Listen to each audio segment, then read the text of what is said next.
Estamos estudiando el capítulo 11 de Daniel y la idea hoy es que vayamos del verso 5 al 10. Vamos a ver que ahora, de donde estuvimos estudiando, no estaba bien definido, no aparecían todavía el rey del norte y el rey del sur. Lo que va a ser diferente ahora en el verso 5 es que vamos a empezar a ver dos reyes, que son el del norte y el del sur. Podemos empezar, ustedes se acuerdan como Daniel 11.1, tuvimos el 1 y 2, estábamos todavía hablando de Medo-Persia, y después fuimos al 3, 4, y hoy vamos a empezar el 5. O sea, todo lo que vamos a ver hoy, todavía vamos a estar hablando acerca del reino de Grecia, que es lo que conquista a Medo-Persia, ¿sí? ¿Alguien se acuerda cuál fue la última cosa que estuvimos hablando en el último estudio? Las guerras de los diádocos, sí. De la primera hasta la cuarta, y la batalla de Ipso, que fue la última. La última cosa que vimos en el estudio pasado, estuvimos hablando de Ipso. Ipso fue la última guerra de la cuarta guerra de los diádocos, ¿sí?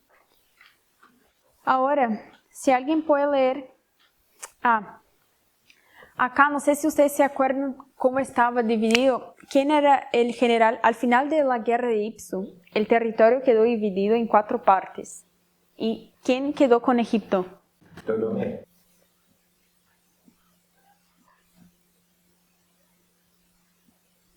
¿Quién quedó con Siria? Seleuco. Voy a poner acá. Acá no entra, pero Siria es el mayor de todos, va todo hasta acá. Tracia. Lisímaco. Y Macedonia.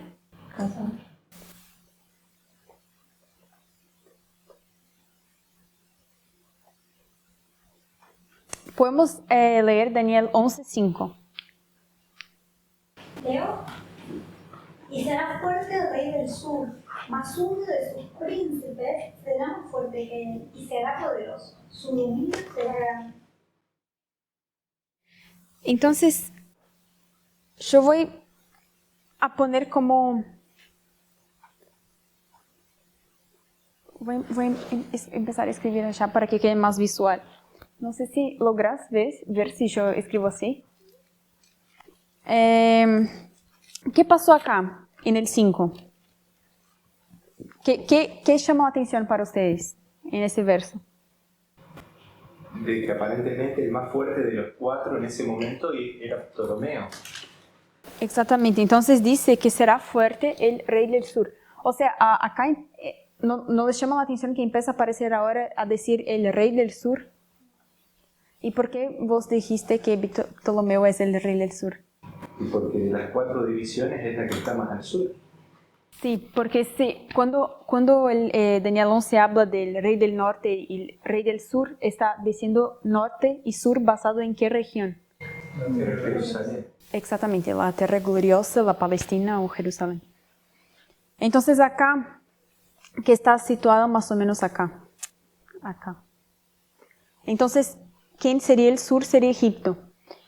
Entonces, en ese verso empieza a decir que el rey del sur, quiero ser bastante gráfico para que podamos mirar mejor, pero dice que el rey del sur era fuerte y el rey del sur es Ptolomeo, ¿sí? ¿Y qué sigue diciendo? Uno de sus príncipes. Y uno de sus príncipes Va a ser más fuerte que él. Uh-huh.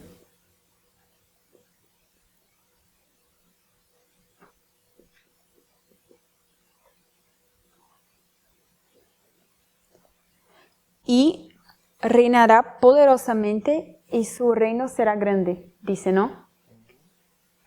De esos 4 generales, no sé, ustedes van a tener que acordarse de los estudios anteriores, pero de esos 4, ¿quién era el que era al principio era sujeto, digamos, a Ptolomeo?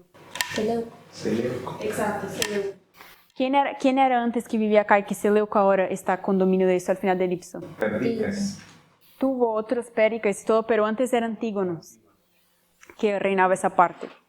Pero ahora uno de sus príncipes de Ptolomeo está refiriéndose a Seleuco, que era uno de sus príncipes.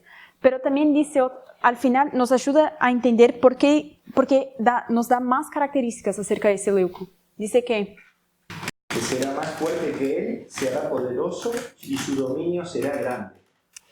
Entonces dice que su dominio será grande y que él es más fuerte que Ptolomeo. Lo que pasa acá es que Seleuco, que tenía Siria, ya era un dominio bastante grande. Después de que pasó Ipso y las guerras de los diádocos, lo que va a pasar, empiezan a guerras entre ellos. Entonces Lisímaco va a tomar todo el territorio de Casandro, o sea, va a tomar a Macedonia y Grecia. Entonces Lisímaco ahora va a tener Macedonia y Tracia. Pero Seleuco era de todos, va a ser, y en ese verso nos cuenta que era el más fuerte. Entonces, ¿qué va a pasar? Seleuco ahora, Lisímaco está con toda esa región, tenía Macedonia y Tracia. Y lo que va a pasar ahora es que Seleuco va a derrotar a Lisímaco. Entonces Seleuco va a quedar con toda esa región, más la suya. Entonces, realmente en extensión territorial, era mucho más grande de Ptolomeo. Y Seleuco, era más grande la de Seleuco. Era más grande la de Seleuco, sí. Y ahora, sí, es eso. Entonces, eso sería básicamente la historia del versículo 5. Y lo que es interesante e importante acá es que empezamos con la división entre rey del sur y ahora vamos a empezar a tener rey del norte. Entonces, el primer rey del sur de Daniel 11 es Ptolomeo. Y el primer rey del norte sería Seleuco. ¿Sí? ¿Alguien puede leer el 6? O sea, Seleuco es el rey del norte. Sí, él va a quedar como rey del norte. Quizás otra cosa importante es que Seleuco, y la capital estaba normalmente en Babilonia, va a cambiar a la región de Siria, la capital del imperio seleucida. Sí, o sea, Babilonia estaba por acá. Y Babilonia, no sé si ustedes se acuerdan, pero cuando estudiamos una de las guerras de los diádocos, tuvo una de las guerras que Seleuco conquistó a Babilonia y después se quedó con Babilonia para siempre. Y Babilonia después se torna la capital del imperio seleucida. Entonces, y no sé si ustedes se acuerdan, pero siempre mencionamos que para atacar, yo no sé bien si es acá, Palestina o por acá, pero Babilonia atacaba a Palestina por el norte, porque tenían que desviar, hacer un desvío, y Egipto la ataca por el sur, ¿sí? Entonces, por eso también Seleuco queda como el rey del norte y Ptolomeo como el rey del sur. Podemos seguir ahora al 6. Al cabo de años harán alianza y la hija del rey del sur vendrá al rey del norte para hacer la paz. Pero ella no podrá retener la fuerza de su brazo, ni permanecerá él ni su brazo, porque será entregada a ella y los que la habían traído, asimismo su hijo y los que estaban de parte de ella en aquel tiempo. Si seguimos leyendo hasta el 10, que es lo que vamos a estudiar hoy, vamos a ver que todo el tiempo habla de rey del norte y rey del sur, todo el tiempo. Entonces, y los nombres son iguales, es siempre o es Seleuco, o es Ptolomeo, o es Antíoco, pero cambia como Antíoco III, Seleuco IV. Yo tengo los nombres acá, no tengo específicamente, tengo acá, y puedo buscar si ustedes hacen realmente quieren los nombres específicos como el número que aparece después.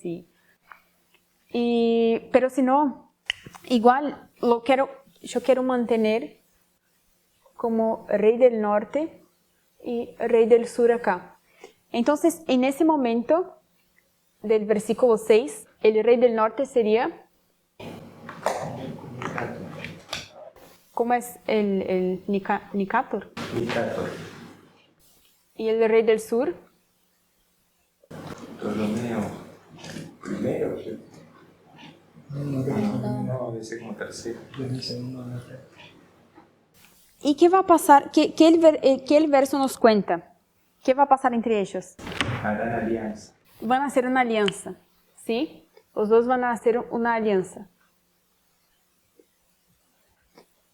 ¿Y cómo va a ser hecha esa alianza? Ptolomeo le da a su hija a Seleuco, que tiene que dejar a su esposa, que se llamaba la Odisea, por la hija de Ptolomeo, que es Berenice.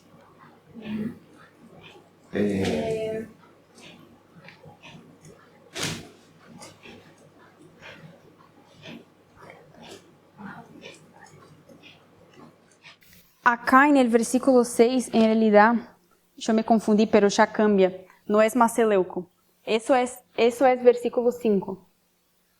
Voy a poner acá. Voy a dejar acá. Eso es versículo 5.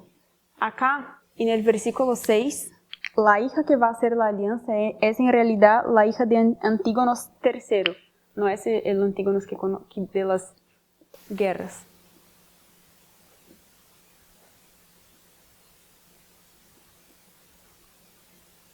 Y Ptolomeo. La hija de quién va a ser, entonces ellos van a hacer una alianza, y la hija de quién se va a casar con quién? Antígono seguro. La hija de Ptolomeo. La hija de Ptolomeo, que chama Laodice, es la hija de Ptolomeo, chama Laodice. No, la hija del sur va para el norte. Para mí se llama Berenice. Perdón, él era casado con Laodice. La hija de Ptolomeo es Berenice.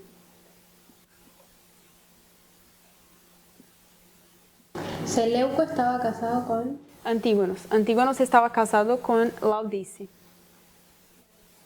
Pero ahora en la alianza, Antígonos se divorcia de Laodice, y para la alianza él se casa ahora con Berenice. ¿Sí? Me parece que los nombres son del sur, siempre es Ptolomeo, y del norte es o Seleuco O Antígonos. o Ese es Antígonos. Antíoco. Antíoco. Ese es el imperio seleucida. Sí. Antíoco. Ahora sí, cierto. Entonces Antíoco III se divorcia de Laodice para casarse con Berenice, la hija de Ptolomeo, Sí, en una alianza. en una alianza, exactamente. Ok. Estamos en el versículo 6. Entonces, los dos van a hacer una alianza. Antíoco estaba casado con Laodice, se divorcia de ella, y para esa alianza él se casa con Berenice. ¿Sí? Pero cuando Ptolomeo muere, él se separa de Berenice y quiere volver con Laodice. Pero al volver con Laodice, yo prefiero que vayamos leyendo el versículo para que podamos entender de quién está hablando el versículo, porque senão se va a quedar muy confuso. ¿Alguien que puede leer despacio el 6? Al cabo de años harán alianza, Entonces ellos harán una alianza. y la hija del rey del sur Berenice. vendrá al rey del norte para hacer la paz. Entonces, con esa alianza, la hija del rey del sur, Berenice, va a Antígono y ellos se van a casar. Antíoco, sí. Pero ella no podrá retener la fuerza de su brazo, ni permanecerá él ni su brazo, porque será entregada ella y los que la habían traído. Asimismo su hijo y los que estaban de parte de ella en aquel tiempo. El tema es que cuando Laodice vuelve con su esposo Antíoco, mata a Berenice y a su hijo. Sí, cuando Laodice vuelve con Antíoco, ella no confía más en él. Entonces, ¿qué va a hacer? Ella lo mata a él y mata a Berenice, ¿sí? Y no, ahí ella va a poner a su hijo en el trono. En el trono, gracias. El hijo de ella se llama Seleuco Calínico. Entonces ella va a poner su hijo, que se llama Seleuco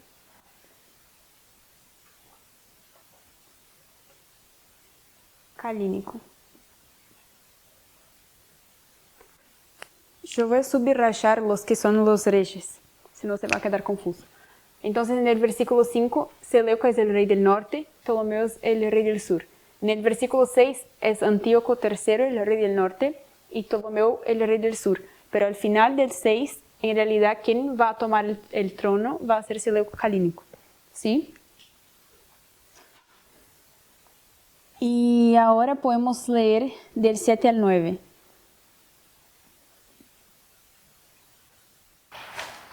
Pero también lo mata Antígono, Antíoco también.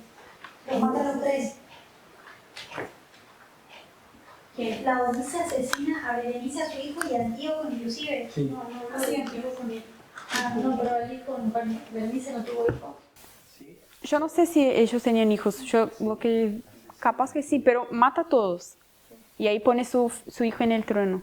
Sí, el 7 pero un renuevo de sus raíces se levantará sobre su trono y vendrá con ejército contra el rey del norte y entrará en la fortaleza y hará en ellos a su arbitrio. Ah, hasta ahí está bien. Entonces, acá en el 7 está diciendo que un renuevo de sus raíces. Es el apocalíptico. No, del rey del sur. Como Eh, volvamos al 6. Sí, un hijo de Ptolomeo, digamos. O de En realidad es el hermano de Berenice. Volvamos al 6. Podemos leer la última parte del 6. Pero ella no podrá retener la fuerza de su brazo, ni permanecerá él ni su brazo, porque será entregada a ella y los que la habían traído. ¿Quién no podrá retener la fuerza del brazo? ¿Y de quién? Berenice no podrá. Yo voy a leer y voy a decir para que ustedes acompañen y en el 7 puedan sacar de quién está hablando. En el 6 dice que Antíoco y Ptolomeo hicieron alianza, ¿sí? Y después, entonces en esa alianza, la hija de Ptolomeo, Berenice, se casa con Antíoco. Pero ella no podrá retener la fuerza de su brazo. ¿Sí? ¿Entienden? Pero ella, ¿quién? Pero Berenice no logra retener la fuerza de su brazo. Entonces está hablando de Berenice. Y puede seguir. Ni permanecerá él ni su brazo, porque será entregada ella y los que la habían traído. Entonces toda la familia van a ser entregues. Entonces sigue hablando de quién? De Berenice. Y ahí empezamos el 7. ¿Qué dice? Asimismo su hijo y los que estaban de parte de ella en aquel tiempo. Pero un renuevo de sus raíces. Entonces, Un hijo de Berenice. en realidad en la historia es el hermano de ella. Sí, el renuevo de las raíces. Es como cuando Caín mata a Abel y después se tiene a Set. Y Set es el que continúa. Sí. Ajá. Entonces acá va a ser un hermano de Berenice. ¿Alguien se acuerda? Es Ptolomeo. Ajá. Así que el otro es segundo. Tal vez hace venganza por la muerte de Ahora es Ptolomeo Eugenes o tercero. O Ptolomeo III. ¿Eugenio? ¿No es el Evergete ese? No, no. Yo tengo como Eugenes. Ah, sí. Es eso. El padre de Berenice era Ptolomeo II. Evergetes. Porque significa el benefactor, Evergetes. Y ahora cuando él va y lucha contra el rey del norte y va a recuperar un montón de tesoros y cosas y trae, por eso se lo conoce como benefactor. Entonces acá, yo voy a poner acá como el 7, del 7 al 9. Y voy a traer el hermano de ella, yo voy a traer acá abajo para que se pueda quedar más claro, ¿sí? Entonces acá es Ptolomeo. Evergetes. En realidad esos nombres, parece ser griego, ¿no? Tienen un significado de por qué tiene ese nombre. Entonces por ahí si uno se acuerda lo que hizo, se puede acordar el nombre.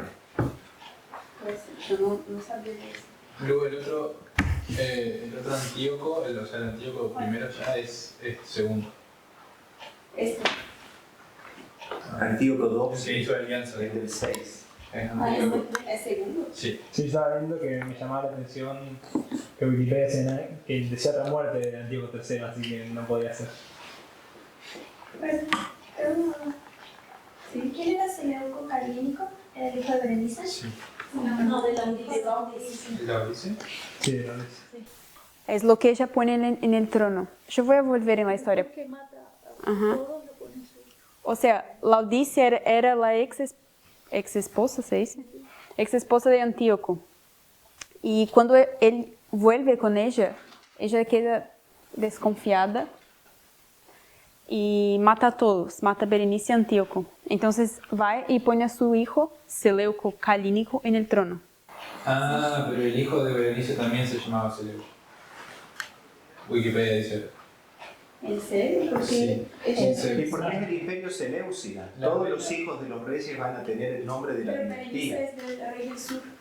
Sí, acá dice, la reina Berenice, que se encontraba en Antioquía, decidió defender los derechos de su hijo, también llamado Seleuco, y declaró la guerra contra Laodice, pidiendo ayuda de su hermano Ptolomeo III. El hijo de ella se llama Seleuco porque estaba casado con Antíoco. Claro. Claro. Sí, sí. Podemos seguir entonces el 7. Podemos leer el 7 de nuevo, porque la última parte. Pero un renuevo de sus raíces se levantará sobre su trono y vendrá con ejército contra el rey del norte y entrará en la fortaleza y hará como quiere.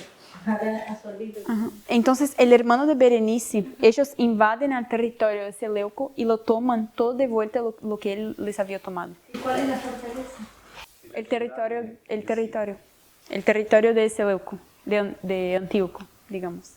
Entonces el ¿Cuál renuevo, es la fortaleza? ¿Cuál era la capital? ¿O está refiriendo a la capital? No. Yo creo que en realidad... Es ahí en donde tenés anotado Siria, Ajá, ahí estaba la ciudad donde estaban los Seleucidas. Sí, pero yo no sé cuál era la capital. Pero puede ser que sea Babilonia, no estoy segura. Vos sabés que esa alianza tenés fecha porque dice al cabo de años. Creo que tengo acá en el documento.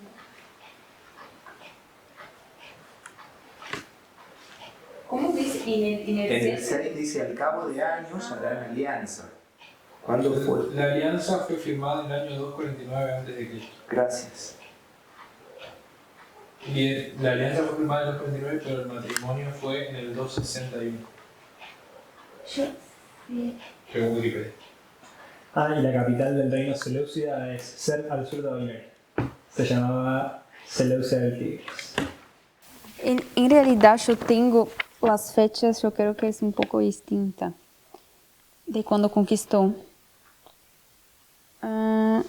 Yo tengo 281 en el 5, que es cuando Seleuco, porque Seleuco también tiene que tomar, digamos, Seleuco es el rey del, yo me olvidé de decir, pero Seleuco es el rey del norte. Y como rey del norte, él tiene que también, él toma 3 territorios. El primero, entonces, él queda con Siria, pero después va a tomar también el territorio de Lisímaco y de Casandro. Entonces conquista a 3 territorios también, ¿sí? Y eso se da en 281, fue cuando conquistó el último de los 3. El tratado que ellos hacen, yo tengo la fecha de 252, ¿sí? Y yo tengo 246, o sea, 252 es el Tratado de Paz, y 246, que sería ahí a partir del 7, que es cuando viene el hermano de Berenice y empieza a tomar de vuelta todo su territorio. ¿Sí? ¿Y cuándo repetir las fechas de qué estamos hablando? Yo voy después, o sea, acá les estoy contando la historia. Cuando yo termine acá, ya estamos cerca de terminar, voy a poner una línea y ahí vamos a empezar a volver desde el versículo 1 y vamos a empezar a hacer las aplicaciones. Entonces, va a quedar más claro, creo, cuando se pone una línea. Y ahí voy a poner bien las fechas. Pero, si quieres por verso, el 5 es 281, que es cuando Seleuco termina de conquistar el último territorio. El verso 6, 252, que es el Tratado de Paz. Y 246, del 7 al 9, que es cuando el hermano de Berenice toma de vuelta al territorio que estaba ahora con Seleuco. Es bastante confuso, por eso yo voy a quedar repitiendo. Sí, Una pregunta, esas guerras, cuando los ptolomeos iban hacia el norte a pelear con los seleucidas, ¿eran por tierra y mar o más? No, de verdad que no sé decir. ¿Crees que ellos atacaban por acá? Yo creo que sin duda iban por tierra, porque siempre estaban los israelitas viendo cómo los del norte y los del sur pasaban por territorio de ellos, pero también creo que tiene que haber algún apoyo marítimo. Yo no sé, o sea, lo que yo sé es que el territorio de Palestina estaba siempre involucrado en esas guerras. Yo creo que el territorio de Palestina estaba siempre involucrado en esas guerras y ellos tenían que atacar del sur, entonces creo que probablemente era por tierra y el norte también. Porque acá mismo no hace sentido, pero Egipto capaz podría atacar por acá, pero no sería el sur. Por eso, pero puede ser que sí, no sé. ¿Listo? Yo estuve investigando un poquito y el imperio ptolemaico se caracterizaba por ser la potencia en ese momento, o una de las potencias en lo que es militar, en lo naval. Por lo tanto, los seleucidas se centraban mucho más en lo terrestre, aparte de que si uno se fija también, las actividades comerciales de cada uno tienen mucho más sentido todavía también, de que su fortaleza militar de los ptolemaicos sea en lo naval, mientras que en lo de los seleucidas sea en el combate terrestre, digamos, ya que tienen que defender también su forma de enriquecerse, su forma de crecer. Yo estaba investigando un poquito y es como que tenían dos ciudades principales en el Imperio Seleucida. ¿Qué sería? Ahí la busco, si no me acuerdo su nombre. ¿Sabes la capital? Sí, según Wikipedia es Babilonia, después Seleucia y después Antioquía. Antioquía viene en la costa, es Antioquía de Sí, Siria. es Antioquía de Siria, exactamente. Sí, ahí Voy a se buscar llama. un nombre por ahora, porque no sabemos bien las fechas de que fueron cambiando. Pero Antioquía es bien sobre la costa del Mediterráneo, o sea, la capital la fue llevando hacia el oeste, ¿no?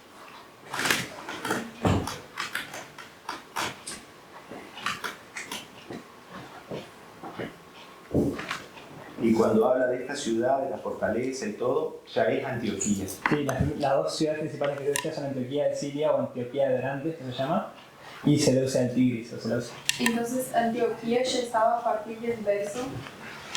¿Tienes la fecha? No sé. Según Wikipedia, Antioquía es del 240 en adelante. Entonces es después del 7-9. Y Seleucia hasta el 240. Entonces acá, antes de Antioquía era Babilonia. Sí, del 312 al 305. Entonces acá, lo que vamos a estudiar hoy todavía era Babilonia. No, del 312 al 305. Es durante la guerra de los diablos, más que nada. 312 a 305. Sí, y después ya Seleucia del Tigris, que es un poquito al sur. Entonces Seleucia. Sí, Seleucia. Pero es la misma zona. Pero, o sea, voy a borrar acá entonces, pero igual la dejamos ahí. Pero, o sea, para lo que es importante del 7 es que él va a su fortaleza, o sea, destruye todo, conquista toda la ciudad, a todo el imperio. No me acuerdo. Entonces, creo que paramos en el 8. El 8 no lo leímos. No, quedamos en el... Vos pusiste del 7 al 9 ahí, pero no leímos todavía esa parte. Estamos en el 7. ¿no? Podemos leer el 8. El 7 recién hablamos de la fortaleza. Y aún a los dioses de ellos, sus imágenes fundidas y sus objetos preciosos de plata y de oro, llevará cautivos a Egipto, y por años se mantendrá él contra el rey del norte. Así entrará en el reino el rey del sur y volverá a su tierra. Entonces sigue hablando básicamente de la misma cosa. En el 8 simplemente dice que llevó también todo el tesoro, digamos, y las cosas. Eso pasó en la historia, de hecho. Y en el 9 dice lo mismo, que va a entrar en el... ¿Cómo dice en castellano? Así entrará en el reino del rey del sur y volverá a su tierra. Entonces acá es como todo, está simplemente diciendo como eso es lo que pasó. Ptolomeo invadió el imperio seleucida y después vuelve a Egipto. ¿Sí? Podemos leer el 10 también. Lo interesante es que cuando él conquista ahí Antioquía de Siria, había un montón de tesoros de Babilonia y estatuas y talentos de plata y de oro. yo creo, no, la historia dice que eran como 2.400, no sé cuántos objetos que él trae de vuelta a Egipto. Es bastante. Él trae muchísimo y por eso se lo conoce como el benefactor. Sí, son objetos de la época de ellos como reciente y también de antes, que había otra persona había llevado también, no me acuerdo bien, pero hablamos en los estudios. Yo creo que podemos, el 10 dejamos para la próxima, porque para la aplicación vamos a entrar en otra. Pero ahora vamos a empezar a hacer las aplicaciones. Quiero que volvamos a Daniel 11.1. Yo voy a borrar acá y ahí voy a empezar a... ¿Esto quedó bien en la mente de ustedes más o menos? ¿O tienen dudas? Porque si no voy a borrar todo. ¿O quieren que yo repita una vez más cada verso? No, me quedó bien. ¿Sí? Por último lo repetimos en nuestras notas.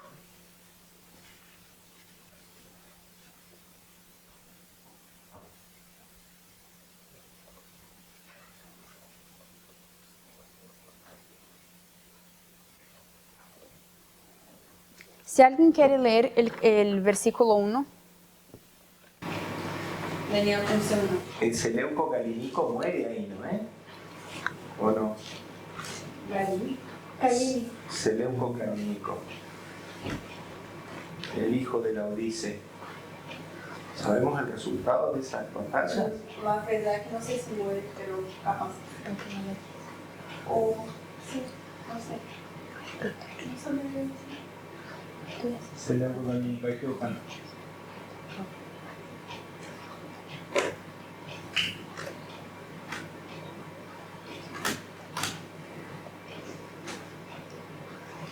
¿Quién era que salía Ptolomeo III? Daniel 11.1 dice, y yo mismo, en el año primero de Darío el Medo, estuve para animarlo y fortalecerlo. Habías pedido leer, ¿no? Sí, está bien. Solamente estoy terminando, pero acabé. ¿Qué ustedes se acuerdan de qué estudiamos acerca de eso? Perdón, Eh, siguiendo la anterior, acá tengo que dice Ptolomeo III conquistó Siria y llegó hasta Babilonia y era costaba mucho más si no se hubiese tenido que volver a Egipto para sofocar una sedición. O sea, no dice nada que no haya matado a Seleuco, pero dice que saqueó todo su reino. Y dice que se llevó 40.000 talentos de plata, 2.500 imágenes de los dioses, muchas de ellas pertenecientes de Egipto que habían sido robadas en otra ocasión. Gracias. de Daniel 11.1 habíamos dicho que el que estaba hablando como primera persona era el ángel Gabriel y que al año que se refería era como que estaba recordando algo que ya había dicho, que vimos que era Daniel 9.1, en el año primero de Darío, que dijimos que era el año 538, que era el primer año como gobernante de Darío.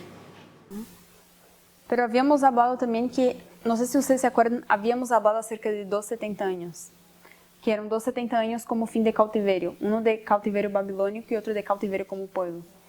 Y uno de esos, o sea, tenemos ahí dos, yo puse acá, lo voy a poner lo que pasó en la historia y acá voy a empezar a hacer las aplicaciones. Entonces acá voy a poner como antes de Cristo y abajo después de Cristo. Yo voy a agarrar 536 como el tiempo del fin, ¿sí? Y que es para ellos como fue el fin del cautiverio del pueblo. ¿Y ustedes se acuerdan con qué fecha yo había hecho ya la aplicación en el estudio pasado? El primer tiempo del film debe ser con el 798.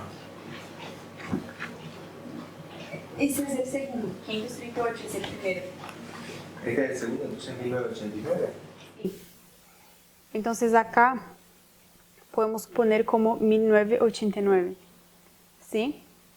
Ese sería el verso 1 de Daniel 11.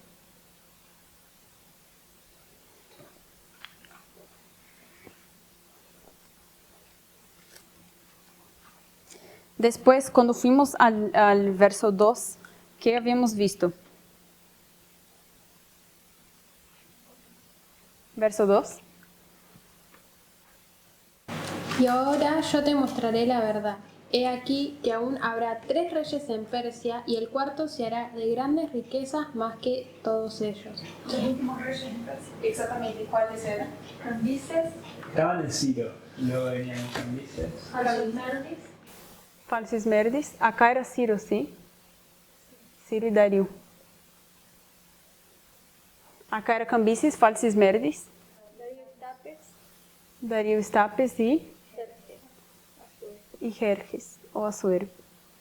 Y habíamos mencionado ese en nuestra historia como siendo ¿qué? Presidente. Y los presidentes. ¿Quiénes eran? Reagan, Bush, ¿no? No, Reagan está en 1989. Bueno, Eso Bush, que sigue Bush sería primero. Bush y Bush, Clinton. Clinton y Obama. Bush segundo. Y Obama y Trump. Trump. Después, a partir del verso 3, vamos a entrar acá. Hicimos todo eso porque asumimos que los Estados Unidos, ahora ya di la respuesta, pero que Medo-Persia tenía 2 cuernos, ¿sí? Voy a hacer que Medo-Persia tenía 2 cuernos, ¿sí? ¿Y de dónde sacamos y en qué país pusimos acá porque tenía 2 cuernos también? Pero Persia es 2 cuernos, si leemos Daniel 8, que dice que es un carnero de 2 cuernos. Un carnero. Y Estados Unidos en Apocalipsis 13 dice también que es un cordero que tiene 2 cuernos. Entonces, hicimos Medo-Persia equivalente a los Estados Unidos y hicimos esas aplicaciones. Acá como siendo los presidentes también equivalente a Ciro y Darío, y después los reyes equivalente a esos presidentes, ¿sí? Ahora en el 3, yo quiero que vayamos a una cita de Helena. Voy a buscar en castellano.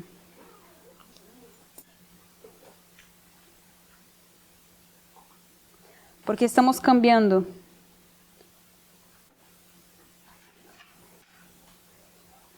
Estamos yendo ahora a Grecia. ¿Y alguien tiene una idea de que puede llegar a representar Grecia? Porque tiene algunos significados. ¿Cómo volviste a decir? Grecia. ¿Qué representa Grecia? Creo que con la representación. el mundo.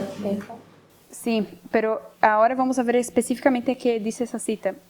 Si alguien la quiere, es que no sé por qué no anda. Es que está en portugués, DTN 438.3. Sí. Ahí, Luisa, el orden de los presidentes en 1989, que sería el tiempo del fin, donde estaban Ciro y Darío, es donde están Reagan y Bush padre. DTG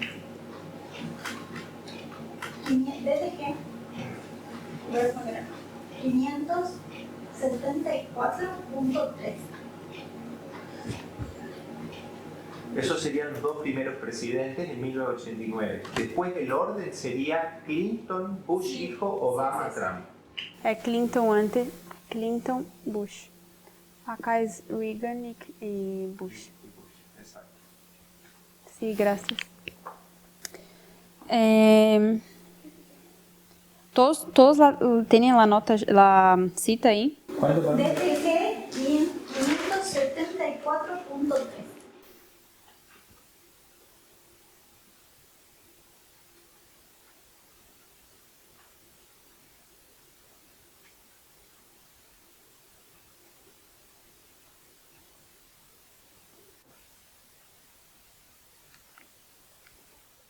¿Leo? Sí, habría que leer el contexto de esto, ¿no? Puedo mencionarlo por lo menos. Es que yo no logro así. Por las dudas. Dale, Luis, si tenés algo que decir. Habla de que los griegos representan a las naciones, tribus y pueblos del mundo. No, pero pasa que yo tampoco lo sé bien, pero ¿en qué momento se refiere a esto? Esto es o sea, la segunda purificación del templo. Cuando se está por retirar del templo. O sea, en la semana de su muerte. Sí. Que en la semana estaba por retirarse del templo y vinieron unos griegos buscando a Jesús. En ese contexto está la cita. Él estaba en una parte en la cual los gentiles no podían entrar. Entonces, él para poder recibirlo a los griegos tenía que salir.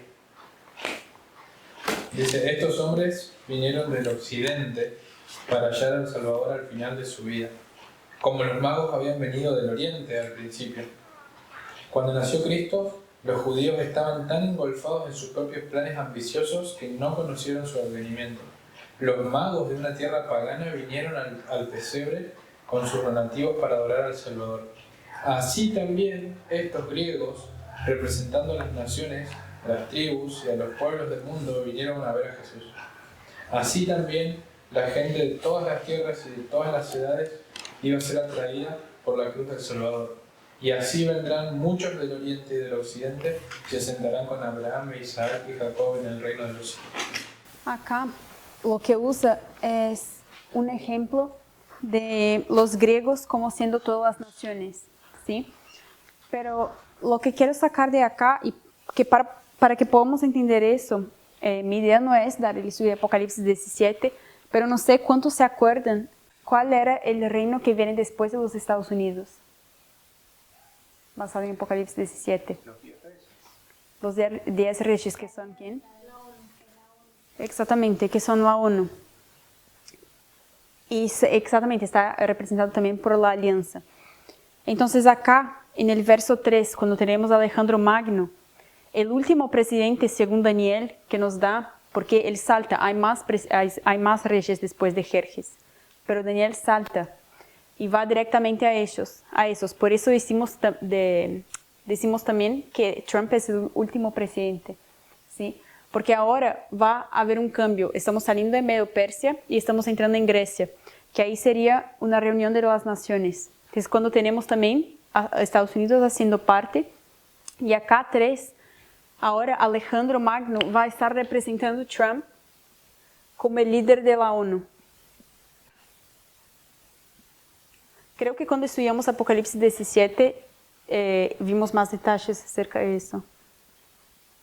Y porque eso sería, yo creo que para entender mejor eso tendría que estudiar Apocalipsis 17 de nuevo, ¿sí?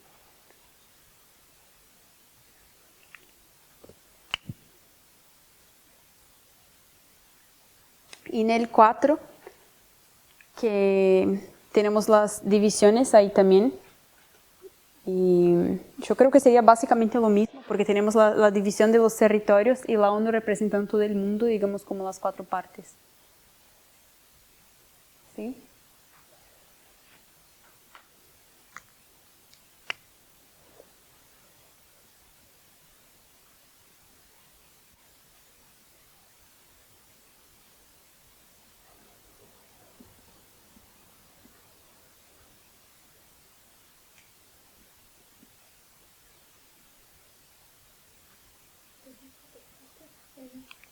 Norte, sur, este y oeste.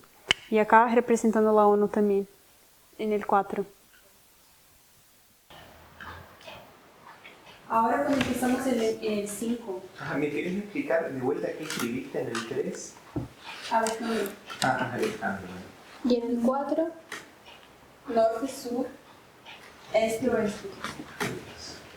Para mí esos dos están juntos. Claro, como que el 3 y el 4 son un... Sí, un bloque, digamos. Porque el 3 básicamente cuenta un poco de Alejandro, pero muere y ahí en el 4 dice qué pasa cuando muere. Abajo de Trump dice líder ONU. Sí, como líder, Trump va a quedar como líder de la ONU. Ah, ok. Porque digamos que va a ser, si estudiamos Apocalipsis 17, tenemos La séptima cabeza. Entonces ahora vayamos al 5, que fue lo que estudiamos hoy. Vamos a hacer la aplicación del 5, 6 y del 7 al 9. Entonces acá vamos a tener el 5, el 6 y del 7 al 9. Eso no está en orden cronológico. Yo iba a hablar hoy del 10 también, pero decidí que no, porque ahora vamos a ver que la historia va a volver y después en el 10 va a volver como a esa historia. Porque Daniel 11 no estará en orden cronológico, como va y vuelve, va y vuelve, va y vuelve. ¿sí? Por lo menos las aplicaciones. Entonces acá, en el 5, ¿qué estudiamos del 5? La parte histórica. ¿Qué pasó? El rey del sur se hace poderoso, pero uno de sus príncipes se hace más poderoso. Entonces ahí vemos la primera diferenciación entre el rey del sur y el rey del norte, entre Ptolomeo y Seleuco, que Seleuco previamente estaba sujeto a Ptolomeo, por eso es uno de sus príncipes. Y es interesante acá, entonces, si estamos hablando entre el rey del norte y el rey del sur, para hacernos aplicaciones, ¿quién es el rey del norte? El papado. El rey del norte como papado, ¿sí? Y conocemos a dos reyes del sur, digamos, para nosotros, que serían Rusia y La URSS. Y China. sí, pero Francia. Sí, ajá.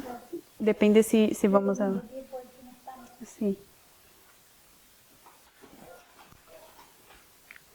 Entonces acá vimos que en el 5, que uno de los dos empieza la división, sí, en el rey del norte y el rey del sur, pero dice que uno de los dos es más fuerte. ¿Quién de los dos dice que es más fuerte? El rey del norte.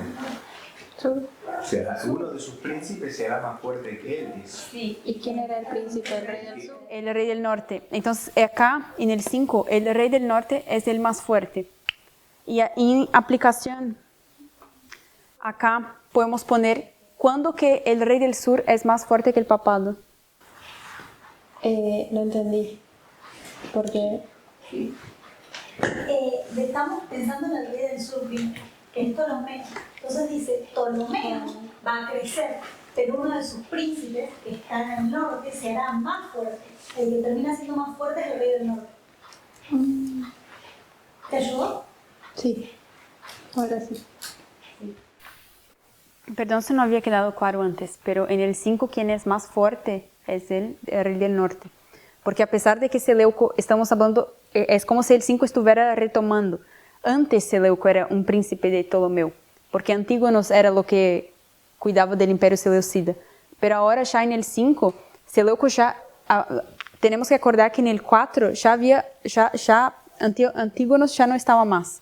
Seleuco era el imperador, digamos, del imperio seleucida. Entonces en el 5, uno de los príncipes de Ptolomeo va a ser más fuerte do que él. Ptolomeo era realmente muy fuerte, tenía todo Egipto, pero uno de sus príncipes, o sea, Seleuco, antes le servía, digamos, como era un general de él, ahora tiene más territorios que él. Claro, aparte en el versículo dice, su dominio será grande. Dijimos que había conquistado a Lisímaco y casándose a esos territorios. Conquista el territorio también, acuérdense que conquistó a todos los 3 territorios, conquistó a este, a oeste y al norte, ¿sí? Y Ptolomeo sigue en el sur, ¿sí? Entonces, ¿cuándo que el rey del sur va a ser más fuerte que el rey del norte? 1728.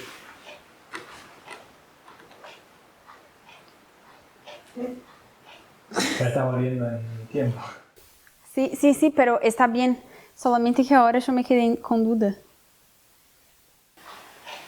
En 1798 Francia le dio la herida mortal al papado. Pero acá vemos que el rey del norte es más fuerte que el rey del sur. Estamos hablando de 1989. Porque el rey del norte hace una alianza con Reagan y hace caer a Ella los... preguntó cuándo el rey del sur es más fuerte que el rey del norte. Sí, yo pregunté al revés. Yo pregunté mal. Yo quería preguntar cuál Quería preguntar como el hito. El hito es que el rey del norte es más fuerte y eso es 1989. Sí, también. Pero yo no sé si se puede hacer la aplicación para el 1989 acá, pero lo que voy a hacer es con 1198. Vamos a ver por qué. Ok. Puede ser que tenga, o sea, lo que estoy pasando para ustedes acá son estudios que yo tengo, que no son como muy recientes. Yo ya le pregunté a unas personas y parece que entendemos todavía así, pero son estudios que fueron hechos al final de 2016, cuando recién empezamos a entender Rafipanio. Entonces puede ser que haya más aplicaciones, puede ser que hayan mejores aplicaciones, o sea, mi idea es que ustedes estudien por ustedes mismos. Incluso mi idea acá en estos estudios era, no sé si seguíamos estudiando, porque lo que yo vi es que realmente no entendemos nada de Daniel 11, pero creo que vamos a empezar vamos a cambiar de tema, ¿sí? Por cuestión de qué es más importante ahora en este momento. Pero, o sea, yo les quiero encorajar para que ustedes sigan estudiando Daniel 11 y si tienen dudas y todo comparten el grupo o si descubrieron cosas que son interesantes porque realmente creo que no sabemos mucho. Y capaz acá, por ejemplo, puedo hacer 1989 de nuevo. Es que vamos a ver que en el 10 es 1989 de nuevo. Y ya pusimos 1989 acá. El 1, el 5 y el 10. Sí. Pero entonces acá el rey del sur es lo que va a ser más fuerte. Y eso sería entonces en 538. ¿Por eso no es arriba? ¿No es el rey del norte? Ah, sí. ¿Es más fuerte? Claro, No, es que primero se hace fuerte el rey del sur y hace más el fuerte. rey del- No sé por qué estoy diciendo rey del sur. el rey del norte va a ser más fuerte entre 538 y 1798, o sea, los 1260 años. Sí, no sé por qué estoy diciendo rey del norte, creo que estoy con 1798, pero entonces acá lo que habíamos llegado a la conclusión en el versículo 5 es que Seleuco, que es uno de los príncipes de Ptolomeo, Conquista Siria, Tracia y Macedonia. sí, se fue más fuerte. Y ahí abajo, el cuerno pequeño de Daniel 7, cuando crece, tira también 3, quita el continuo del medio para hacerse fuerte. O sea, entre 508 y 538 él está conquistando 3 puntos también. No sé si También. la aplicación esa funciona. En el próximo versículo, si vamos al 6, podemos leer el 6. Al final del 6. No, podemos leer la primera frase del 6.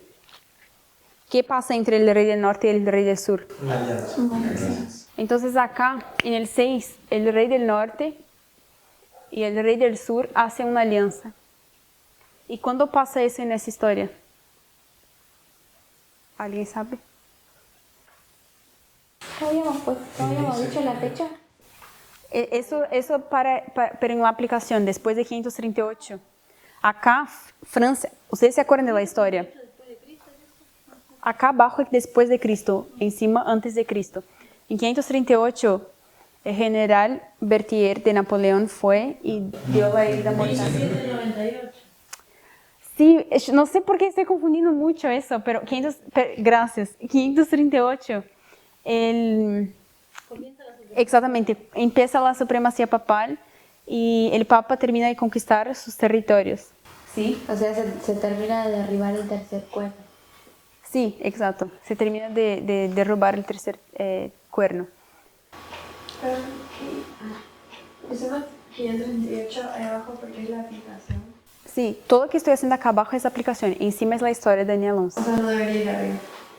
Eso. Porque 538 arriba. Es después de Cristo acá. Perdón, gente, que está muy confusa. Pero vamos a repasar la... Te diría capaz que 538 resulta más confuso. Si uno quiere seguir la historia del tiempo del fin, se va a ser más confuso para el 538 ahí abajo. Si bien entiendo que para la hora de poner una figura sirve, por ahí puede resultar un poco más confuso a la mayoría. Claro. Porque estábamos con la ONU y ahora estamos... Y de repente saltaste a 538. Sí, por eso yo les dije que para hacer las aplicaciones no es cronológico el libro de Daniel 11. Por eso, antes de empezar acá, yo les dije como, ahora no vamos a... Si no puedes poner 538 Sí, al 1798, que es supremacía papal, ahí donde pusiste 538. Y si no, ponerlo al medio, sí. ¿Entendés? Porque hay una aplicación, digamos, como bien abajo de la línea, arriba, y va a haber algo en nuestra historia también. Acá es antes de Cristo, acá es después de Cristo. Abajo de la línea esa, pero más arriba, yo lo pondría, y abajo dejaríamos lugar para ver cuál es el desarrollo Porque como vos bien dijiste, hay dos tiempos del fin, ¿no es cierto? Uno que fueron los 70 años de Babilonia y la línea milerita, y este que vimos nosotros son los 70 años de Jerusalén y la línea de los 144.000. Sí, pero por eso, es que vamos a ver más adelante. O sea, yo no sé cómo se aplicaría eso, por ejemplo, para 1798. Yo no sé cómo se aplicaría esa historia para 1989. No sé si se podría hacer aplicaciones con esas fechas también, a pesar de que hay dos tiempos del fin. Después, porque por eso, vamos a ver que después en el 10 volvemos a 1989 a hacer las aplicaciones. Porque es de ahí que sacamos también Raf y Paño y donde ubicamos. Pero acá, vamos a volver entonces. Entonces, ¿qué pasó en el 5? Seleuco, que era el príncipe de Ptolomeo, es más fuerte que él, rey del norte. Rey del norte en aplicación, ¿quién es? El papado. El papado. En 538, ¿qué pasa con el papado? Alcanza su supremacía. Entonces, va a empezar la supremacía papal. En el verso 6 vimos que hay un tratado de paz entre el rey del norte y el rey del sur. Después de 538, ¿cuándo hay un tratado entre el rey del norte, Francia, papado, con el rey del sur, Francia? Un tratado de paz. Tiene un nombre. Es el Tratado de Tolentino. ¿Sabes explicar acerca de él? No. Es antes de 1798. Sí, es 1797. Sí.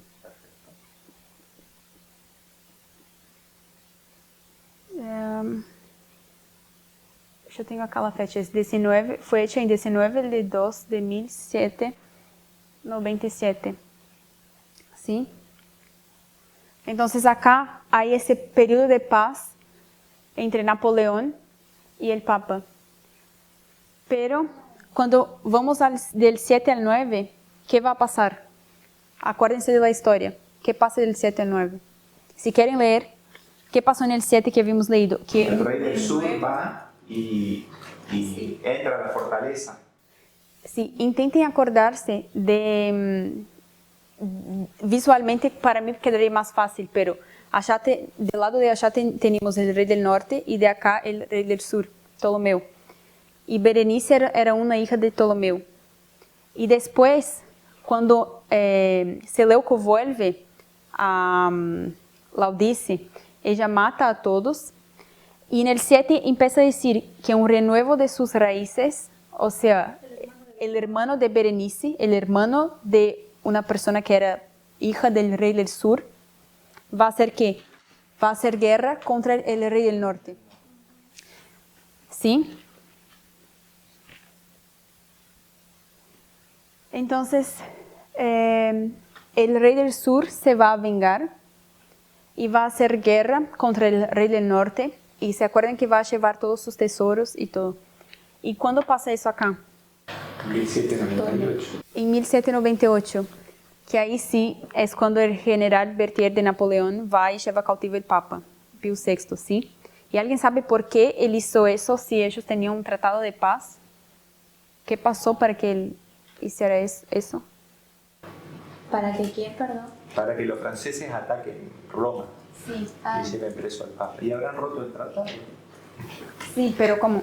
Era para recuperar algo que O sea, ellos estaban, el papado acá, empieza su supremacía. En 1797 es hecho un tratado de paz entre Francia y el papado. Pero ahora, justo ya en 1798... no es que matan a uno, no, matan a un general. Matan, o sea, hay un asesinato de un general de Napoleón que se llama Dufault. Fue en 28 de diciembre. Y ahí, cuando ellos asesinan a ese general, ahí sí, Napoleón va a enviar a otro general, va a enviar a Berthier para que lleve cautivo al papado y es quebrado el tratado de paz, entonces, con ese asesinato. ¿Sí? Entonces acá sería una victoria del rey del sur. Era Ptolomeo también el nombre, ¿no? Del hijo de...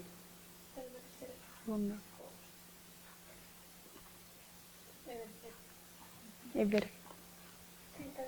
Sí. Sería eso más o menos para hoy. O sea, terminamos la próxima semana porque ahí vamos a estudiar Rafa y Panio y hacemos las aplicaciones para terminar y capaz repasamos un poco más. Es un poco confusa la historia, yo no ayudé mucho. Me confundí bastante, pero porque realmente hay todo el tiempo Rey del Norte y Rey del Sur. Pero yo les aconsejo que tomen su tiempo también en privado, lean con paciencia los versos para que pueda quedar bien de quién está haciendo referencia a quién en la historia. Y después de esas aplicaciones, si tienen ideas, si tienen dudas también, que puedan preguntar. Yo creo que es importante que también quizá nos afirmemos en algunas cosas, como por ejemplo, a pesar de que esto es medio confuso, que por ahí estudiemos por nuestra cuenta por qué, porque si bien algo se dijo acá, por qué Medo-Persia es totalmente válido Aplicarlo a Estados Unidos, que Estados Unidos está representado por Medo-Persia en la profecía. Hay cosas que lo vimos también en los estudios, que desde que muere Alejandro Magno hasta los 4 generales hay 36 generales, 22 años. Lo mismo después de Jerjes, hay como 7 reyes, ¿no? Persas más, que también se saltean. Entonces, de hecho, la historia que queda en Daniel son periodos más cortos que los que faltan. Entonces, es importante entender que si Dios eligió esas cosas puntuales resaltar en la profecía, es por algo. Es para que podamos estudiarlo y sacar de ahí conclusiones para estos tiempos. Entonces, es sumamente importante eso. Me parece que si nosotros estamos firmes en la comparación de Medo-Persia con Estados Unidos, eso ya nos da más firmeza para lo del versículo 2, por ejemplo. Y así consecutivamente. Esto, Jerjes, ¿no fue el último entonces? No, porque después está Artajerjes, que fue el sucesor de Jerjes, y porque la Biblia dice que quedan 3 más 1. Porque la Biblia están solo esos 4. Por algo te está diciendo que están esos 4. No es que dijeron 4, menciona 4 más. Pero el ángel 2 veces, al final del versículo 10 dice: ven y te mostraré lo que está escrito en el libro de la verdad. Después en el capítulo 11 dice: ven y te mostraré la verdad. Y le dice: quedarán 3 reyes más en Persia y el 4º se hará con grandes riquezas. Y si nosotros comparamos cuál es el 4º en nuestra historia, ¿tiene grandes riquezas o no? Sí, ya vimos todas las características de cada uno y cómo coinciden. Exactamente, y sabemos que después de Jerjes, bueno, incluso Artajerjes, que es el que da el edicto para salir a reconstruir, pero Daniel 11 no lo considera ni siquiera, al que es el inicio de los 2300 y de las 70 semanas. No, o sea, yo no sé exactamente por qué está escrito así, pero acá Daniel hizo como ruido, digamos, y no habló de todas las guerras y cosas así, simplemente saltó al resultado, saltó a algunos reyes. Por eso creo que es importante lo que Luis dijo, tenemos que atentarnos a eso también. Sí, afirmarnos en eso. Y por ejemplo, otra cosa, 1989, eso tiene que ser algo que también lo tengamos firme, que hagamos el estudio de Daniel 11, 40, 45 las veces que sean necesarias para poder entender por qué empezamos a contar desde ahí. Porque si no, si lo ves así al voleo, como decimos, suena como medio arbitrario, ¿no? Como que estamos eligiendo para que justo los 4 presidentes encajen con los 4 de esos reyes.